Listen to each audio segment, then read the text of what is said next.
No programa anterior, Jesus limpou o leproso, certo? Curou as pessoas que estavam por ali, e muitas pessoas com várias doenças vieram e foram todos curados. Olha isso, para que se cumprisse o que foi dito pelo profeta Isaías. Ele tomou sobre si as nossas doenças e carregou as nossas enfermidades. hoje com o pastor Joseph Prince. Quando Deus tirou Israel do Egito, ele falou o seguinte: quando o gado aumentar, quando o seu rebanho aumentar, e o seu óleo e também o vinho estiverem então transbordando, e ele disse, e você prosperar e tiver muitos filhos, não te esqueça do Senhor Deus. E não faça isso, Deus disse, em Deuteronômio 8, e digas no teu coração, a minha força e a fortaleza da minha mão me adquiriu este poder. Antes te lembrarás, ele disse, preste atenção, antes te lembrarás do Senhor teu Deus, que é Ele que te dá poder. Poder para adquirires riqueza. Ele te dá riqueza? Não. O que diz? Ele te dá o quê? Poder para adquirires riqueza. Olha, poder, aqui fala poder para adquirir riqueza e a palavra adquirir não é só adquirir, mas a palavra assar no hebraico é criar riqueza. Deus te dá poder para criar riqueza, para produzir riqueza, para fazer riqueza. Eu estava assistindo um certo documentário há alguns dias, chamado Aristocratas, algo assim, uma coisa parecida com isso, não da Disney. E falaram sobre uma família, os Rothschilds. E em um certo segmento, eles fizeram uma encenação, um pai judeu com seu cabelo, sabe? E reunindo seus filhos, família Rothschild. E ele falou, eu quero que vocês sejam banqueiros em diferentes partes do mundo. E sabe a história de Rothschild? Se tornou a família mais rica na Europa. E ainda são muito ricos. E um deles, Nathan Rothschild, ele esteve em um campo de batalha quando Napoleão foi derrotado pelo exército britânico. Naquela época não tinha Instagram e nem celular. Então pegaram o cavalo mais rápido para poder ir até chegar em Londres e comprou certos certificados do governo porque ele sabia que isso ia aumentar. E ele comprou o máximo possível. E no momento que eles fecharam o mercado, certo? O seu valor, naquela época, se fosse nos dias de hoje, seria 600 milhões de dólares. Só porque ele tinha uma informação que ninguém tinha. E essa história é muito incrível, sabe?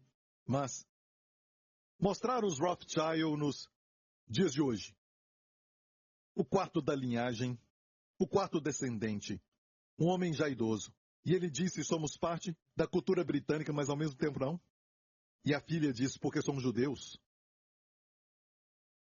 E é incrível que eles continuaram dizendo que eram os genes deles, os genes Rothschild. Bem, Zuckerberg não é Rothschild, mas judeu.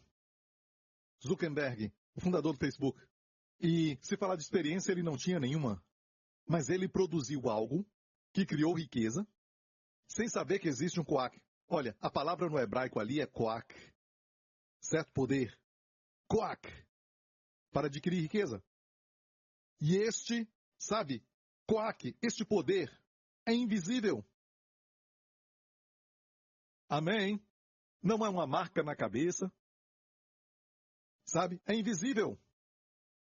E parece que tudo que a pessoa toca faz criar riquezas. E é por isso que Hitler perseguiu os judeus e tudo mais. Mas isso foi um abuso, antissemitismo. Mas mesmo assim, essa raça minoritária do mundo hoje tem essa capacidade, esse coac. Mas o fato é que eles mesmos não sabem de onde vêm. Eu me sentei com o embaixador uma certa vez e ele disse, algumas pessoas falam que são os nossos genes, outros falam que é a nossa luta por sobrevivência, mas muitos judeus, até mesmo em outros países, não lutam o tempo todo. Alguns deles são prósperos nos Estados Unidos, como Mark Zuckerberg. Então, não pode ser isso. Eu falei com ele e eu disse, é a aliança. Deus cumpre a aliança. Deus cumpre a aliança. Coac, que é este poder para adquirir e criar riqueza. Olha, nós temos isso? Olha, nós temos uma aliança melhor estabelecida em melhores promessas. Amém? Então, se eles têm isso, tem que saber o propósito. O propósito diz que Deus deu poder para eles adquirirem riqueza ou criar riqueza para ele confirmar a sua aliança, como jurou a teus pais, como se vê nesse dia. Olha, quem eram esses pais? Abraão, Isaque e Jacó. Viveram muito antes da aliança do Sinai, que foi dada por Moisés. E essa aliança que Deus falou que quer confirmar, ele vai confirmar, é a aliança da graça e não a aliança do Sinai. Porque Abraão, Isaque e Jacó estavam debaixo da aliança da graça. Viveram mais de 400 anos antes da lei ser dada. E se você quer promover a aliança da graça e você se alinha, certo? Você consegue se alinhar com aquilo que Deus está fazendo, olha, você vai fluir com este poder de criar riqueza, para ele confirmar a sua aliança. Entre no plano de Deus e Deus vai colocar o seu poder dentro de você para criar riqueza. O que fazer? Ah, pastor, o senhor usou a palavra riqueza. Não usamos isso na igreja. Não fui eu que usei.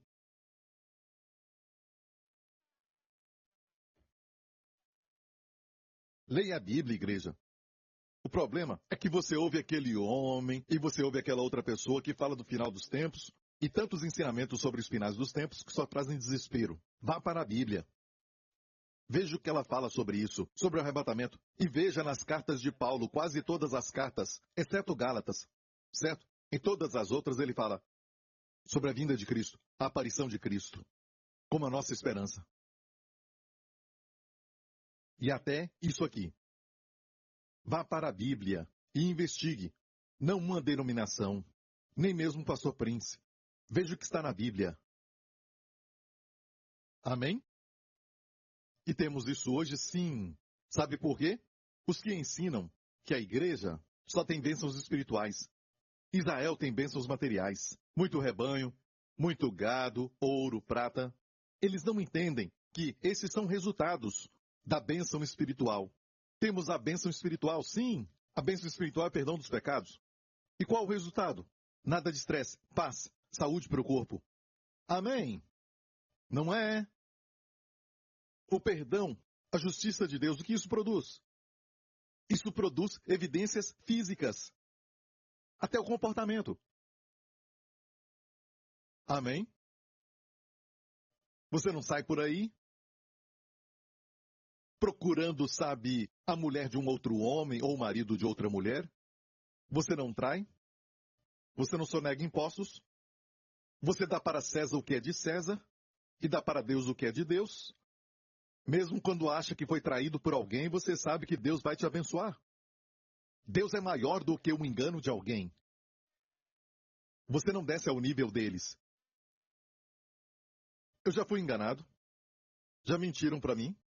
Já me roubaram. E Deus sempre me abençoa. Eu não guardo nada contra aquela pessoa. Amém? E tem uma promessa que eu quero que você memorize, guarde no coração. Porque tem muitas vozes por aí querendo que você pense que esse ensinamento de que Deus quer te prosperar, que Deus quer te abençoar e te dar saúde, tudo isso é uma heresia. Certo? Então olha para esses versos aqui. Olha, 2 Coríntios, já estamos terminando, 2 Coríntios, capítulo 1. Porque quantas promessas? Quantas promessas? Quantas promessas de Deus? Em Cristo são o quê? Isso, fale bem alto. Em Cristo são o quê? Todas quantas promessas há de Deus são nele? Sim, e por ele, o amém para a glória de Deus por nós.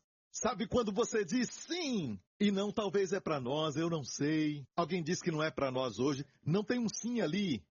É sim, não, sim, não. Tem que ter uma afirmação, sim. Todas as promessas de Deus são sim para nós. Amém. E por ele, amém. E quando você diz isso, sim e amém, você dá glória a Deus. Vai ser por você. Porque você disse sim e amém, então é por você. E Deus recebe a glória. Olha, este pensamento é interessante. Por que não tem atitude desse sim e amém para a glória de Deus? As bênçãos não se manifestam. Mesmo Deus querendo dar. Tem que ser definitivo, enfático. O sim. E por ele, o amém. Você tem que falar para quem está doente, Deus quer te ver bem e não Talvez Deus te cure, vamos orar para ver. Seja firme nisso. Jesus era muito firme. Seja feito conforme a tua fé. Quando você ouve essas pessoas assistindo no YouTube e eles fazem uma lavagem cerebral e você tem essa atitude, talvez sim, talvez não e tudo mais, certo? Então, fale-me o que você vai fazer com as palavras de Jesus quando ele disse, seja feito a ti conforme tua fé. O que você faz? Como você acreditou, assim seja feito a você. Jesus falou isso. Então a sua fé é importante. O que você crê é importante. Amém? Você não pode duvidar. Você tem que estudar isso, saber isso. Você não pode ficar irado com a igreja porque alguém não foi curado e dizer, você está pregando alguma coisa errada. Não é isso. Nós não somos tão inteligentes assim para pregar essas maravilhas que vêm de Deus. É a palavra de Deus. Amém? Ok, olha isso. Vamos ver o contexto. Volta aí, o verso 17. Paulo disse, deliberando isto, usei porventura de leviandade. O que ele estava falando? Aquilo que ele tinha deliberado. O delibero segundo a carne? O que é deliberar segundo a carne? A carne não é boa, ela sempre produz resultado de morte. O que é deliberar segundo a carne? Isso aqui é deliberar segundo a carne, para que haja em mim sim, sim e não, não. Viu isso? Sim, sim, não, não. Sim, não, sim, não. Sim, sim, não, não. Sim, não. Isso é a carne. Não tem um sim enfático. Antes, como Deus é fiel, a nossa palavra para convosco não foi sim e não. Próximo. Porque o Filho de Deus, Jesus Cristo, que entre vós foi pregado por nós, isto é, por mim, Silvano e Timóteo, não foi sim e não, mas nele houve sim. Deus quer te curar? Sim. Deus quer ver sua família bem? Sim. Mesmo tendo lutas, Deus quer te abençoar? Sim. A luta é temporária. Amém? Mas a vitória não. E Deus recebe a glória. Para a glória de Deus, por nós. Amém? Vou te falar quem está por trás disso. Você acha que esse pastor, esse seminário, aquele homem, aquele outro, a nossa luta não é contra a carne e o sangue. É o diabo. Ele não quer que você creia que Deus quer te abençoar em todas as áreas da sua vida. Vou terminar. Você se lembra quando Jesus foi tentado pelo diabo no deserto? Vamos ver essa história agora. Em Mateus 4, então o diabo transportou a cidade santa. Isso foi durante os 40 dias da tentação de Jesus. Jesus se permitiu ser tentado pelo diabo. E eu creio que Jesus não cometeu pecado. E por que isso aconteceu? Jesus não podia pecar. Não que ele não queria, ele não podia. Pastor Prince, se esse é o caso, então ele não é um exemplo para todos nós, ele ainda é um exemplo. Mas eu e você temos pecado em nós, que nos provoca. Ele não tinha pecado. Ele nasceu na forma da natureza pecaminosa, mas não nessa natureza. Nós nascemos nessa natureza. Você entendeu? Por isso ele não podia morrer. Ele teve que entregar sua vida. Quer dizer que ele não tinha compaixão por nós? Não, a Bíblia fala muito da sua compaixão pelo leproso, compaixão pela viúva, compaixão o tempo todo. Compaixão não quer dizer que você sofre e depois tem compaixão. Isso é a ideia do homem. Bem, se ele não tinha uma natureza como a nossa, então ele não podia pecar, ele não é um bom exemplo, mas, olha, no céu hoje, ele ainda tem a natureza humana, mas glorificada. Ele podia pecar? Graças a Deus, ele não podia. Nem na terra, nem no céu. Mas por que então testá-lo? O diabo não sabia.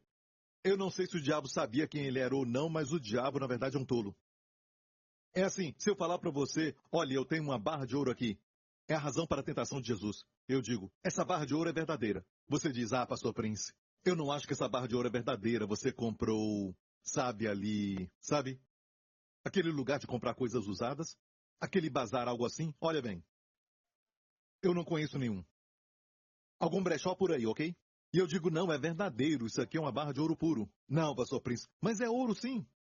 Olha, pega, teste, faça um teste nela. Ok? Não fuja, mas teste. Ok.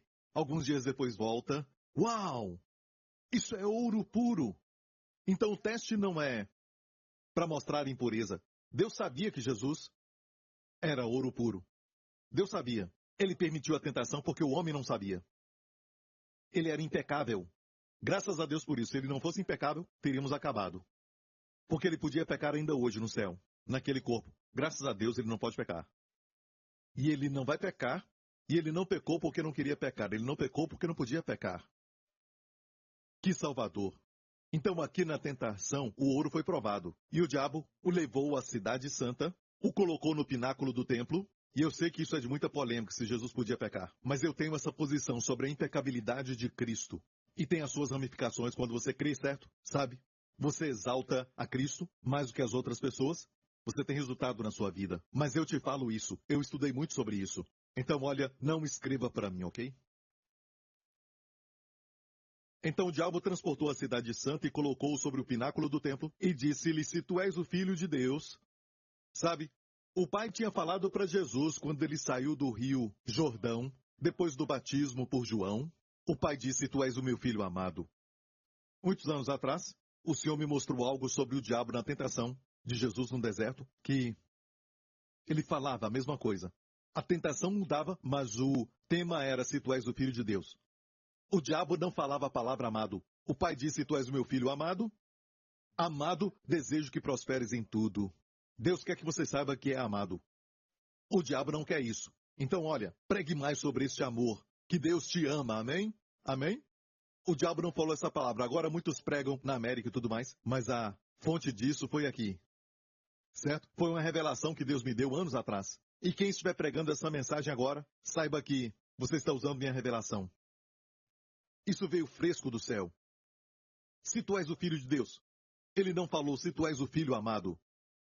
Se tu és o filho de Deus, lança-te de aqui abaixo. Ele estava no pináculo, que é muito alto, e ele disse, porque está escrito que aos seus anjos dará ordens a teu respeito, e tomar-te-ão nas mãos, para que nunca tropeces com teu pé em alguma pedra. Algumas coisas que precisamos ver aqui. Uns dizem, o diabo citou as escrituras. Sim, mas o que Jesus fez? Ainda respondeu, está escrito depois disso. Você não retrocede quando o diabo usa as escrituras? E tem algumas coisas aqui sobre ele citar as escrituras. Não tem nenhum registro do diabo fazer isso a não ser aqui. E a escritura que ele citou foi o Salmo 91. E o Senhor me falou muito tempo atrás, por que você acha que o diabo citou o Salmo 91? Porque ele o conhece. Porque é o mais citado contra ele mesmo. Pelo povo de Deus. Isso é número 1. Alguns dizem, o diabo lê a Bíblia. Eu não acho que ele lê a Bíblia. Ele sabe aquilo que você fala. Eu não acho que ele conhece a Bíblia. Se lesse a Bíblia, ele se tornaria celestial. Amém? Mas olha, outro fato é este. Lança-te de aqui abaixo. A ideia era para ele se lançar, para os anjos te carregarem. Mas se olhar o Salmo 91, certo? Vamos vê-lo aqui. Porque aos seus anjos dará ordem a teu respeito para te guardar em todos os seus caminhos. Eles te sustentarão nas tuas mãos, para que não tropeces com teu pé em pedra. Olha, você e você, esses dois daqui, por favor, subam aqui. Ok? E olha, irmão. Ok? Os dois. Fiquem aqui. Fique no meio. Porque ele tem a vestimenta de justiça e vocês são pecadores? Não é? Cercado de trevas? Ok. Agora olhem para mim aqui. Ok? O que diz? Ele dá ordem aos anjos para te guardar em todos os caminhos, te sustentarão nas suas mãos. Eles te sustentarão nas suas mãos, para que não tropeces com teu pé em pedra. Ok? Tem uma pedra aqui. Isso aqui é uma pedra. Ok? E é à noite. Não dá para ver pedras, serpentes, seja o que for isso. E ele está caminhando. Ele não sabe. E ele caminha com anjos ao lado. Deus deu ordem, sabe o que é isso? Uma ordem. Cuide dele! É a ordem de Deus para os seus anjos guardarem vocês. Olha isso agora. Ele está caminhando para cá, certo? Posso mexer isso aqui? Ok, esquece. Espera um pouco. Vou usar isso aqui. Ah! Isso aí. Anjos, vocês podem guardá-lo e carregá-lo? Ele anda e não vê este problema, certo? Então venha. Pega pelo braço. Segura de alguma forma. Eles te sustentarão para que não tropeces com teu pé em pedra. Isso aí. Dê um aplauso a eles. Obrigado. Olha, é a nossa caminhada diária, não está falando de pular, é só caminhar. Certo? Olha o que diz, vamos ler isso. Deus dá ordem para os seus anjos. Eles te sustentarão nas suas mãos para que não tropeces com teu pé em pedra. Mas se você pular de um lugar bem alto como o pináculo do templo, você não está tropeçando. Você arrebentar a sua taua. Você vai arrebentar? É chinês para arrebentar a cabeça. O seu cabeção, eu disse. Certo? Quando você pular, sua cabeça certo? Vai estar para baixo e vai arrebentar a cabeça. Está falando disso. E o diabo torce tudo para falar o seguinte: faça dessa forma. Escute o Salmo 91. Quando o ensinamos, não é para fazer coisas loucas, só porque você conhece e você corre e diz: eu tenho o Salmo 91. Não, tem anjos, sim. Deus dá ordem aos seus anjos e eles estão ali nos 4 cantos do seu carro. E por isso, quando você corre, o seu carro fica mais leve porque os anjos foram embora. Eles vão embora. Ok, olha isso. Ele dá ordem aos seus anjos para te guardarem em todos os teus caminhos. Eu estou terminando. Em todos os teus caminhos. Em todos os seus caminhos. Em todos os seus caminhos. E o que o diabo disse? Ele disse para Jesus. Ele disse: se tu és o filho de Deus, lança-te de aqui abaixo, porque está escrito que aos seus anjos dará ordem a teu respeito e tomar-te-ão nas mãos. Mas olha, ele cortou em todos os teus caminhos. Essas palavras, em todos os teus caminhos. Quantos caminhos? A palavra caminhos é derek. Se o seu nome é Derek, quer dizer estrada. Jesus disse: Ani Haderek, eu sou o caminho. Derek quer dizer caminho ou jornada, estrada, certo? E todos nós estamos numa jornada da vida. Certo? A jornada como pais, a jornada profissional, a jornada ministerial, a dos relacionamentos. É uma jornada. Não termina num só dia. É uma jornada. E Deus diz: em todas essas jornadas, não só em uma jornada, mas em todas, vamos ver essa promessa? Em todas as suas jornadas, tem anjos com você para te guardarem. Na sua jornada para edificar sua saúde e fortalecer o seu corpo, exercitando, tem anjos com você. Amém? Em todas as jornadas. E o que o diabo fez? Ele tirou em todas as jornadas. Mas escute isso. Cremos no Salmo 91, certo? E eu creio que Jesus não podia ser destruído. Por isso, lá na cruz, ele morreu quando ele soprou, ele entregou o seu espírito, como um rei libera o servo. A palavra ali é incrível. Eu tenho poder para entregar e poder para tomá-la de novo. Jesus não ia morrer sem a sua permissão. Por isso, quando queriam apedrejá-lo, ele caminhou no meio deles. Caminhou. Abriu, como o mar vermelho. Não podiam tocá-lo. Não era a hora. Na cruz foi a hora. Ok? Eu quero só falar isso. E porque não tinha pecado nele, não podiam matá-lo. A morte só pode tomar posse de alguém que tem pecado. E todos nós pecamos. Mas Jesus não cometeu pecado. Então a morte não podia. O salário do pecado é a morte. A morte não podia tocá-lo. Mas olha bem! Porque ele veio para se humilhar e viver como homem. Ele tomou precauções. Mesmo quando bebê, um anjo apareceu para José num sonho e disse: pega agora este bebê, essa criança e a sua mãe, e escute, na Bíblia, nos evangelhos você não vai ver os anjos, algo assim, falando para José assim: pega o teu filho. Nunca. E mãe, sim, mas a mãe em segundo. Pega aquela criança e a mãe, não a mãe e a criança. 5 vezes, em Mateus capítulo 2, diz assim: toma a criança e sua mãe. A criança e sua mãe. Traga a criança e sua mãe. Ele era a prioridade, e não a mãe. Quem tem ouvidos para ouvir, ouça. Nunca disse toma o teu filho, porque ele é filho de Deus. Mas escute, ele foi advertido: toma a criança e sua mãe, e os levem para o Egito, porque Herodes quer matá-lo. Acha que Herodes podia matá-lo? Não. Não havia nenhum pecado nele. Mas talvez para proteger os pais. Então ele veio e se humilhou e viveu entre homens, e qualquer tipo de precaução ele tomou. Ele não tinha que ir ao Rio Jordão para ser batizado, ele não tinha pecados. Aquele batismo era para arrependimento. Mas ele foi e João disse: como pode ser isso? Jesus disse: tem que ser assim, para cumprir a justiça. Como ele se humilhou, para nos levar para o céu. Adore a ele agora, igreja. Amém? Isso. Olha,